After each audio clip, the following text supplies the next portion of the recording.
नहीं, मुझे कोई फ़ोन नहीं आया, ये गलत खबर है। मुझे अभी तक कोई फ़ोन नहीं आया। हाँ, निश्चित रूप से मेरे 25 सालों का अनुभव है। अनुभव के अनुसार काम करने की क्षमता को देखते हुए काम करने पर मैं विश्वास रखता हूँ। काम करके मैं दिखाऊंगा दिल्ली के लिए। जिस प्रकार से मुझे जनादेश मेरी क्षेत्र की जनता ने दिया है, निश्चित रूप से मैं खरा उतरूंगा।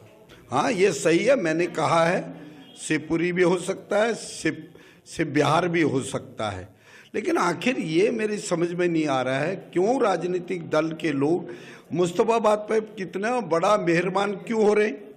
जहाँ हिंदुओं की आबादी हो, हिंदू वहाँ रहते हों, तो उसका नाम मुस्तफाबाद की जगह शिवपुरी या शिव बिहार क्यों नहीं हो सकता।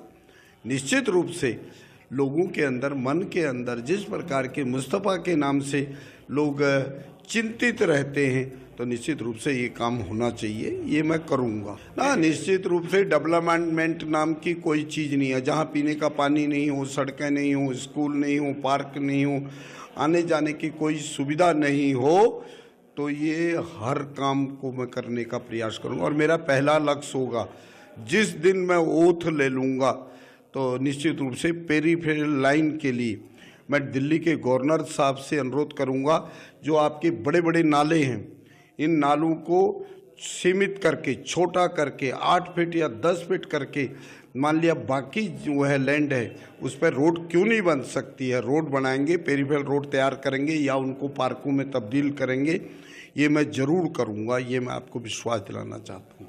नहीं, दिल्ली की जो भी मूलभूत सुविधाएं हैं, सबसे बड़ा है रोजगार। यहाँ आज तक 1993 से 1998 तक मेरी सरकार थी, चाहे वो बवाना के अंदर हो, नरेला के अंदर हो, कहीं और हो, हमने इंडस्ट्रियल एरिया के लिए लैंड एक्वायर करना, लैंड की व्यवस्था करके यहाँ इंडस्ट्रीज को बसाना, गरीबों के लिए रोजी रोटी रोजगार देना, ये हमारा लक्ष्य है।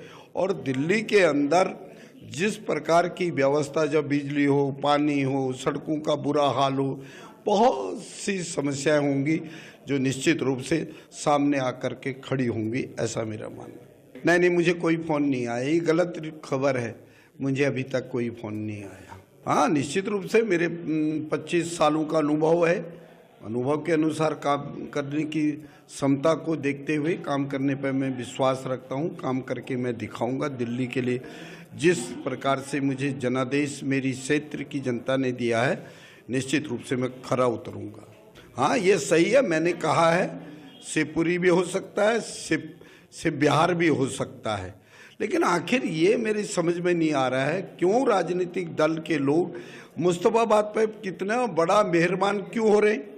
जहाँ हिंदुओं की आबादी हो, हिंदू वहाँ रहते हों, तो उसका नाम मुस्तफाबाद की जगह शिवपुरी या शिव बिहार क्यों नहीं हो सकता। निश्चित रूप से लोगों के अंदर, मन के अंदर जिस प्रकार के मुस्तफ़ा के नाम से लोग चिंतित रहते हैं, तो निश्चित रूप से ये काम होना चाहिए, ये मैं करूँगा ना। निश्चित रूप से डेवलपमेंट नाम की कोई चीज़ नहीं है। जहाँ पीने का पानी नहीं हो, सड़कें नहीं हो, स्कूल नहीं हो, पार्क नहीं हो, आने जाने की कोई सुविधा नहीं हो, तो ये हर काम को मैं करने का प्रयास करूँगा। और मेरा पहला लक्ष्य होगा, जिस दिन मैं ओथ ले लूँगा, तो निश्चित रूप से पेरीफेरल लाइन के लिए मैं दिल्ली के गवर्नर साहब से अनुरोध करूंगा, जो आपके बड़े बड़े नाले हैं, इन नालों को सीमित करके, छोटा करके 8 फीट या 10 फीट करके, मान लिया बाकी जो है लैंड है उस पर रोड क्यों नहीं बन सकती है। रोड बनाएंगे, पेरीफेरल रोड तैयार करेंगे या उनको पार्कों में तब्दील करेंगे, ये मैं ज़रूर करूँगा, ये मैं आपको विश्वास दिलाना चाहता हूँ। नहीं, दिल्ली की जो भी मूलभूत सुविधाएं हैं, सबसे बड़ा है रोजगार। यहाँ आज तक 1993 से 1998 तक मेरी सरकार थी, चाहे वो बवाना के अंदर हो, नरेला के अंदर हो, कहीं और हो, हमने इंडस्ट्रियल एरिया के लिए लैंड एक्वायर करना, लैंड की व्यवस्था करके यहाँ इंडस्ट्रीज को बसाना, गरीबों के लिए रोजी रोटी रोजगार देना, ये हमारा लक्ष्य है। और दिल्ली के अंदर जिस प्रकार की व्यवस्था, जब बिजली हो, पानी हो, सड़कों का बुरा हाल हो, बहुत सी समस्याएं होंगी जो निश्चित रूप से सामने आकर के खड़ी होंगी, ऐसा मेरा मानना है।